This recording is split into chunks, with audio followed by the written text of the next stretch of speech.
Badai hoaks tahun politik.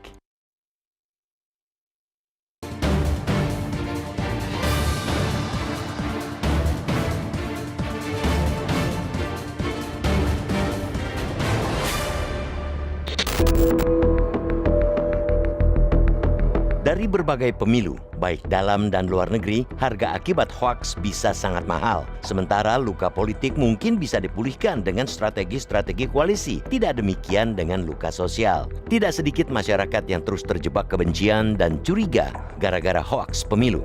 Akibatnya, bukan sekadar polarisasi di suatu komunitas atau daerah, melainkan kerugian dalam modal sosial. Alih-alih maju bersama, bangsa ini jadi waspada di ambang perpecahan. Sebab itu, indikasi kembalinya serangan hoaks jelang pemilu harus dihadapi sangat serius. Menjelang pemilu 2024, indikasi serangan hoaks telah diungkapkan Presidium Masyarakat Anti Fitnah Indonesia atau MAFINDO. Sejak awal 2023, mereka mendeteksi ada kenaikan jumlah hoaks politik, yakni ada 664 hoaks pada triwulan pertama 2023. Angka itu berarti kenaikan 24% dari periode yang sama tahun lalu. Hoaks itu bukan saja menyerang tokoh-tokoh yang akan berkontestasi, melainkan juga menyerang partai dan pendukungnya. Jurus hoaks juga tidak berbeda dengan pemilu sebelumnya, mulai dari politik identitas dengan isu SARA, tuduhan-tuduhan korupsi, bahkan hingga hoaks berupa konten manipulasi yang mengarah mesum atau pornografi. Penyebarannya masif lewat berbagai platform media sosial, baik YouTube,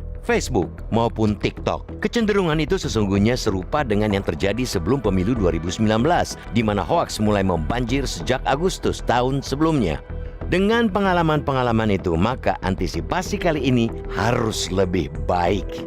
Memang, Kementerian Komunikasi dan Informatika sejak 2020 telah menjalankan 3 mekanisme memerangi hoaks. Selain preventif lewat edukasi, dilakukan 2 strategi korektif, yakni penegakan hukum bersama Polri dan patroli cyber 24 jam menggunakan kecerdasan buatan atau AI. Hingga Januari 2023, patrol cyber itu telah menangani 1.321 hoaks politik. Kita berharap penegakan hukum sesuai dengan Undang-Undang 19/2016 tentang perubahan atas Undang-Undang 11/2008 tentang informasi dan transaksi elektronik juga ditegakkan. Sesuai pasal 45 ayat 3 Undang-Undang ITE 2016 disebutkan bahwa setiap orang yang dengan sengaja dan tanpa hak mendistribusikan dan atau mentransmisikan dan atau membuat dapat diaksesnya informasi elektronik dan atau dokumen elektronik yang memiliki muatan penghinaan dan atau pencemaran nama baik sebagaimana dimaksud dalam pasal 27 ayat 3 dipidana dengan pidana penjara paling lama 4 tahun dan atau denda paling banyak 750 juta rupiah.